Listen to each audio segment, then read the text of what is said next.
नमस्कार, शाम के 7 बज गए हैं। वक्त हो चुका है बड़ी खबर का। एनडीटीवी इंडिया पर इस वक्त आप हैं। मेरा नाम है अंकित त्यागी। सबसे पहले आपको बताते हैं कि कौन सी 3 बड़ी खबरें आपके लिए लेकर आए हैं। बात करेंगे आज 2002 गुजरात दंगों में नरोदा गांव, जिसमें 11 लोग हिंसा में मारे गए थे, उस हिंसा के आरोपी आज बरी कर दिए गए। करीब 21 साल बाद जो लोग वहां मारे गए थे, वो अभी भी ये सवाल उनके परिवार वाले पूछ रहे हैं कि उनकी हत्या की किसने थी। इसके बड़े राजनीतिक मायने भी होंगे। बताएंगे आपको कौन कौन प्रमुख लोग इसमें जुड़े थे जिनको बरी करा गया है।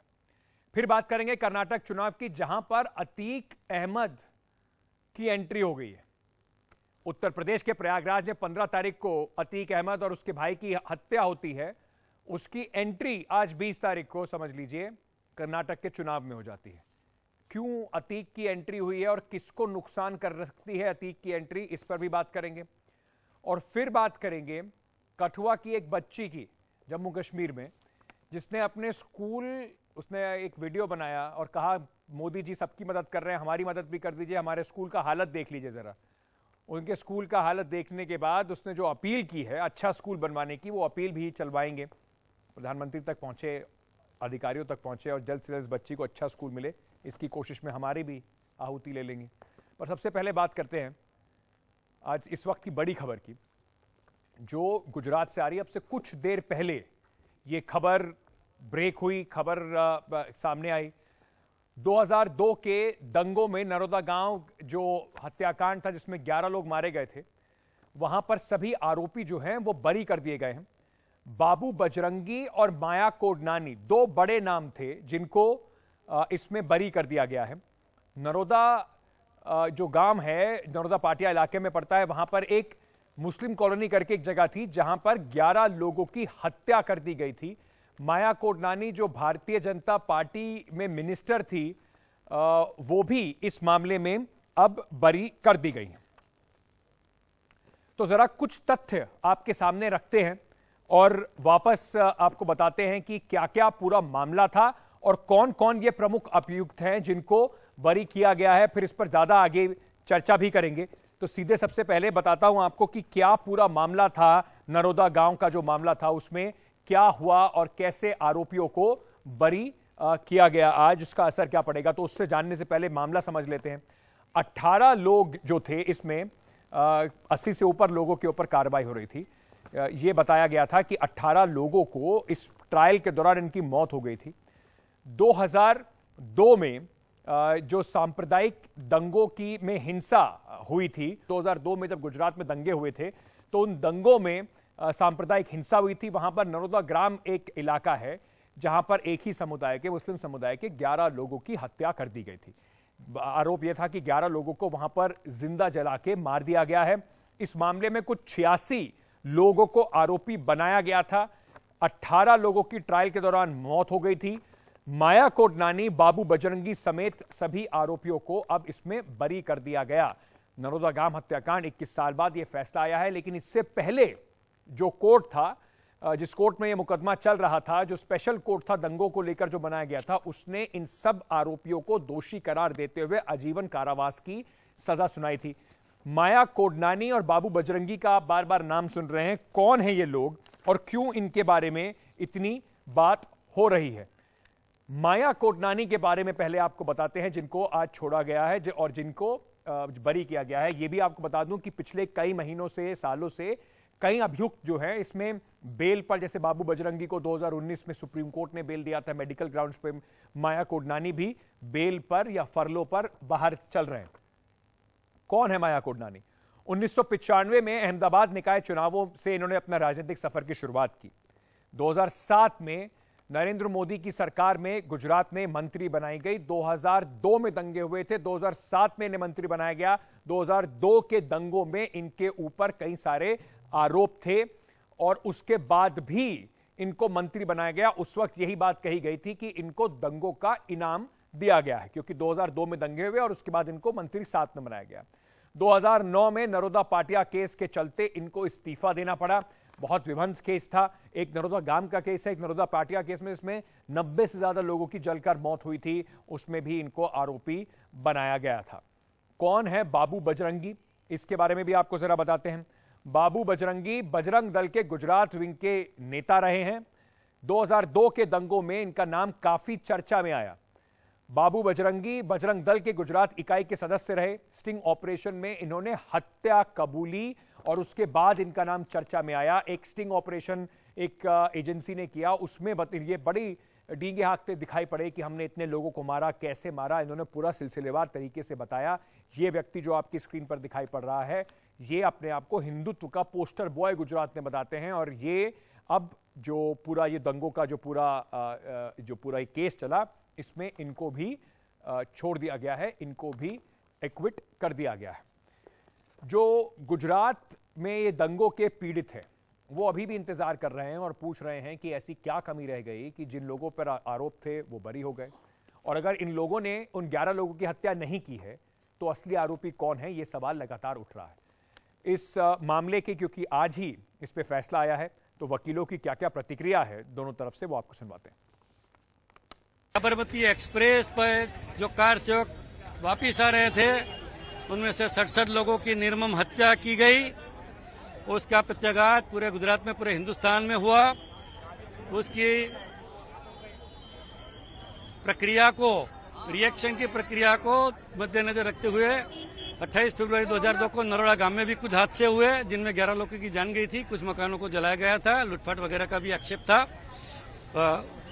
कोर्ट ने सन 2009 में 83 एक्यूज पे चार्ज फ्रेम किया था, जिसमें 153A मतलब दो कौम के बीच में वैमनस्य फैलाना, हत्याएं करना, लूटपाट करना, आगजनी करना और भी बहुत सारे चार्जेस थे। सभी चार्जेस में थे, सभी एक्यूज को आज कोर्ट ने बरी कर दिया है।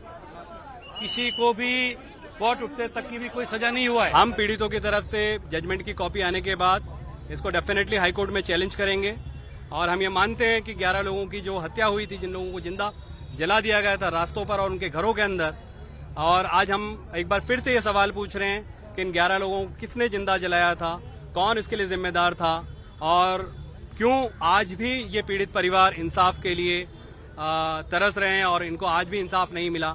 और वो ये एक बार फिर से जो उनको 28 फरवरी 2002 को जो एक फीलिंग थी और उसके बाद जो फीलिंग थी कि इस सरकार में उनको न्याय नहीं मिल सकता, और उसके बाद सुप्रीम कोर्ट ने SIT बनाई थी, इस आशा के साथ कि जो पीड़ितों का विश्वास है वो बना रहेगा और उनको न्याय मिलेगा।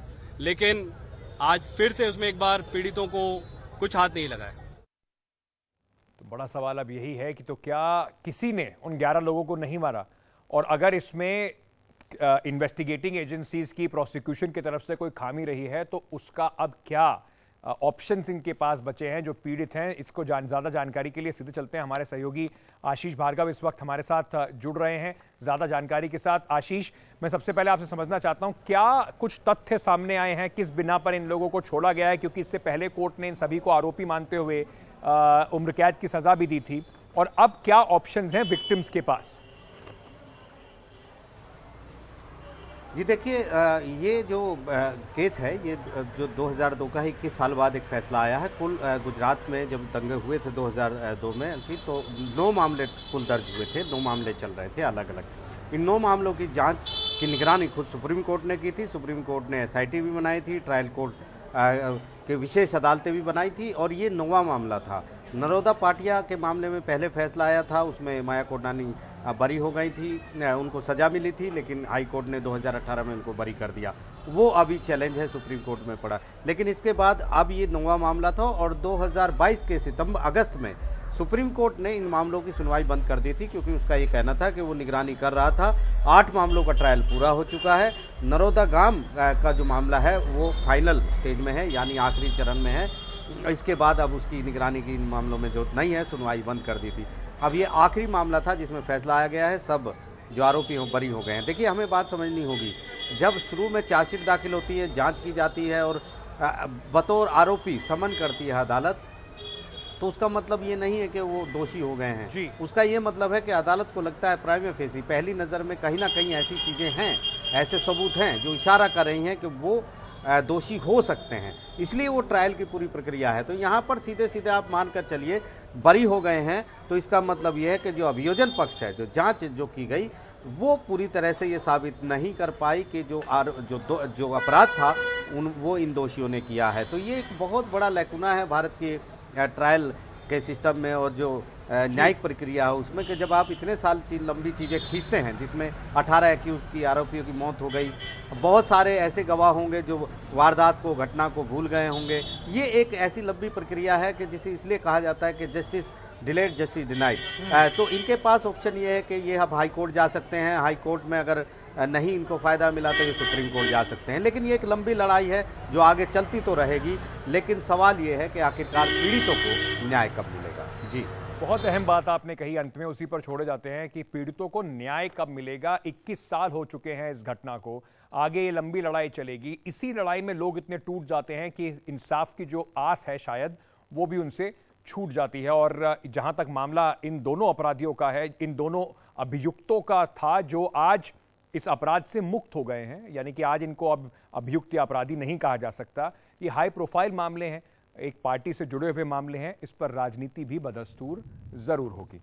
चलिए आगे अब बात करते हैं, जो हमारी दूसरी खबर की तरफ बढ़ते हैं और बात करते हैं कर्नाटका की, जहां पर अतीक की एंट्री हो गई है, अतीक अहमद की। अतीक अहमद वही अतीक अहमद जिनको 15 तारीख को जो पुलिस कस्टडी में जब वो जा रहे थे तो उनकी हत्या 3 लोगों ने कर दी थी। तो उत्तर प्रदेश की घटना, प्रयागराज की घटना का आप सोच रहे होंगे कर्नाटका के चुनाव से क्या मतलब है, आपको बताते हैं। बीजेपी की नेता शोभा करांजले ने कहा है कि कांग्रेस सांसद इमरान प्रतापगढ़ी, जो कि कांग्रेस के स्टार कैंपेनर भी हैं, अतीक और अशरफ को अपना गुरु मानते थे। वहीं जो कांग्रेस बीजेपी के नेताओं ने बड़े सारे वीडियो ट्वीट करे हैं। अमित मालवीय ने भी एक वीडियो ट्वीट किया है जिसमें अतीक और दिख रहे हैं, इमरान प्रतापगढ़ी दिख रहे हैं। अब कांग्रेस कह रही है कि ये मामला इमरान प्रतापगढ़ी के कांग्रेस ज्वाइन करने से पहले का है और वो पूछ रही है कि 2008 में जो नो कॉन्फिडेंस मोशन के दौरान यूपीए सरकार के खिलाफ जो आया था, अतीक ने तो बीजेपी के समर्थन में पक्ष में वोट किया था, तो उनका क्या संबंध है उसका भी जवाब दे दें। आरोप प्रत्यारोप के बीच में असली कारण क्या है अतीक की एंट्री का, वो भी आपको बताऊंगा, पर उससे पहले जरा सुन लीजिए कि क्या क्या कहा जा रहा है। गैंगस्टर आतिक अहमद, अशरफ अहमद का वो गुरु मानते थे, भाई बोलते थे। ऐसा इमरान प्रतापगढ़िया कांग्रेस पार्टी से महाराष्ट्र का राज्यसभा का एमपी बनके राज्यसभा में आए, कर्नाटक आए थे। कर्नाटक में हिंदू विरोधी भाषण किया। उन्होंने बताया मुसलमान ऐसा लोग है, वो सर झुकाने वाले लोग नहीं है, सिर काटने वाले हैं। ऐसा भाषण इमरान प्रतापगढ़िया कर्नाटक में किया था। Please read this. In 2008 when there was a no confidence motion against the UPA, the same person, Ateek, was not voting in favor of UPA. His party was voting in favor of UPA, but Ateek was favoring BJP. Shobha ji, ये रिश्ता क्या कहलाता है? अब ये रिश्तों की क्या कहलाते हैं क्या नहीं कहलाते ये तो पार्टियां आपस में बताएंगी, लेकिन अतीक अंसारी को उत्तर प्रदेश से ले जाकर कर्नाटक में खड़ा करने का क्या मकसद हो सकता है, जरा मैं थोड़ा आपको विस्तार से फिर समझाता हूं, क्योंकि हम भी थोड़ी सी इस पर रिसर्च जरूर कर रहे थे।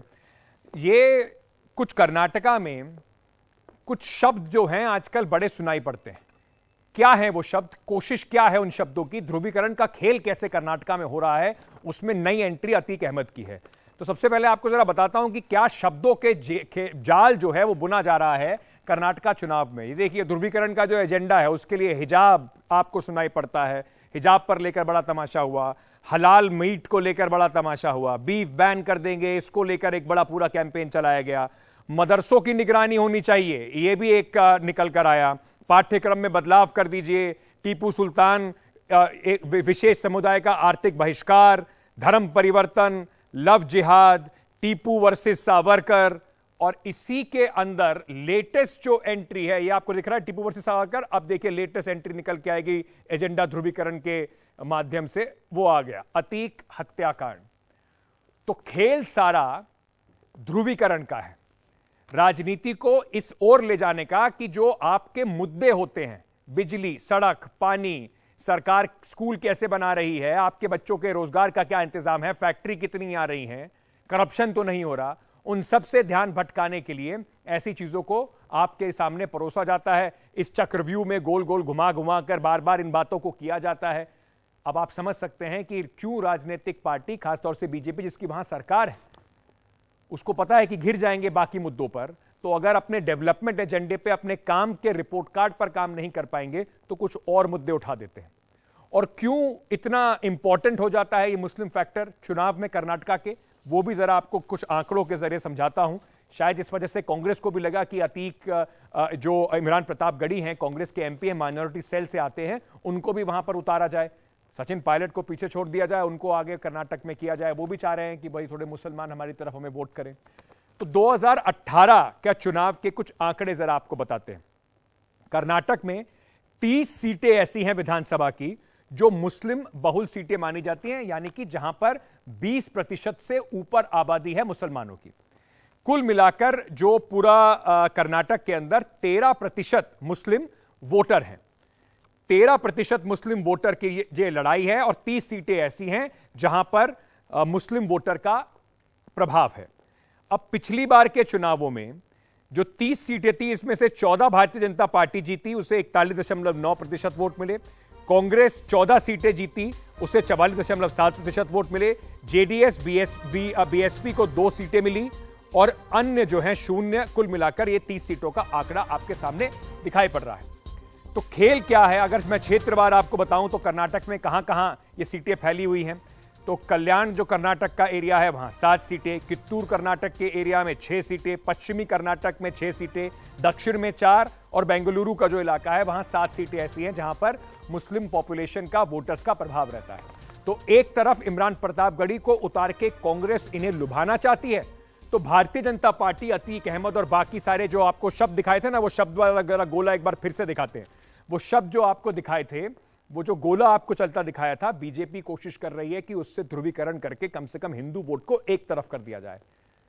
तो ध्रुवीकरण वर्सेस तुष्टीकरण का खेल कर्नाटक में बदस्तूर जारी है और नया कंधा जो मिला है इस खेल के लिए वो है अतीक अहमद का।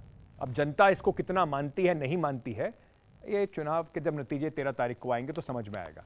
चलिए छोटा सा एक ब्रेक ले लेते हैं और ब्रेक के बाद जब वापस आएंगे तो जम्मू कश्मीर की एक बड़ी प्यारी सी बच्ची है, उसकी बस इतनी चाहत है कि प्रधानमंत्री जी उसका स्कूल थोड़ा बेहतर कर दें, उसको पढ़ने की बड़ी इच्छा है, तो वो आपको बताएंगे, उसका मैसेज प्रधानमंत्री जी के लिए सुनवाएंगे। वापस आ रहे हैं।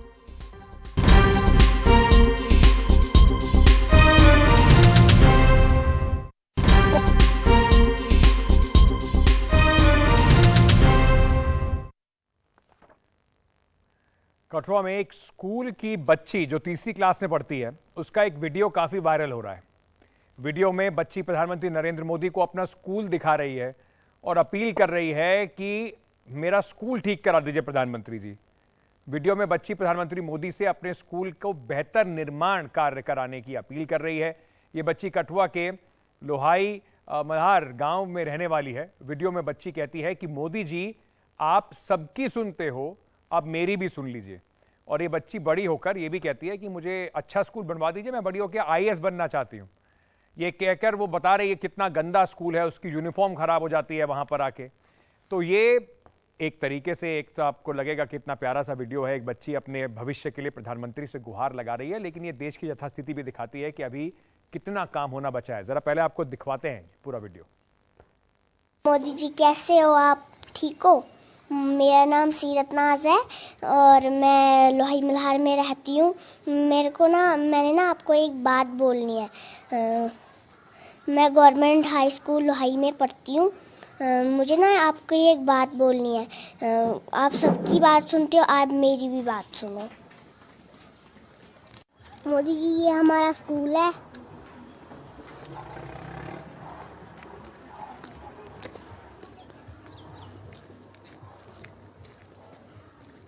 ये प्रिंसिपल का ऑफिस है और ये स्टाफ रूम है।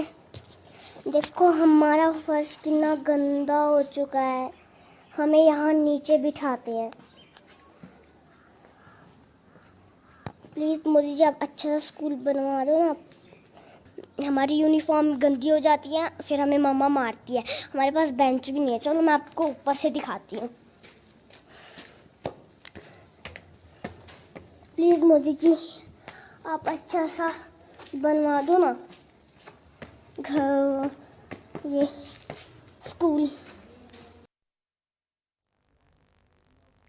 अब सीरत की बात पर प्रधानमंत्री क्या कोई भी कोशिश करेगा कि उसकी मदद कर सके, तो उम्मीद है कि प्रधानमंत्री जी तक ये बात पहुंचेगी और ये जो गवर्नमेंट स्कूल है इसे जल्द से जल्द दुरुस्त किया जाएगा। लेकिन जैसा मैं पहले कह रहा था, ये सिर्फ एक सीरत की बात नहीं है। अब आप सोचिए देश के अंदर कितने होनहार बच्चे ऐसे हैं जो चाहते हैं कि उनको अच्छी सुविधाएं मिले, वो अच्छा कर पाएं, लेकिन सिस्टम जो है अभी तक उनकी पूरी तरह से मदद नहीं कर पा रहा है। यही बदलने की सबसे बड़ी आवश्यकता है शायद, जिसको हम अमृतकाल कह रहे हैं। चलिए आज के लिए बड़ी खबर में इतना ही।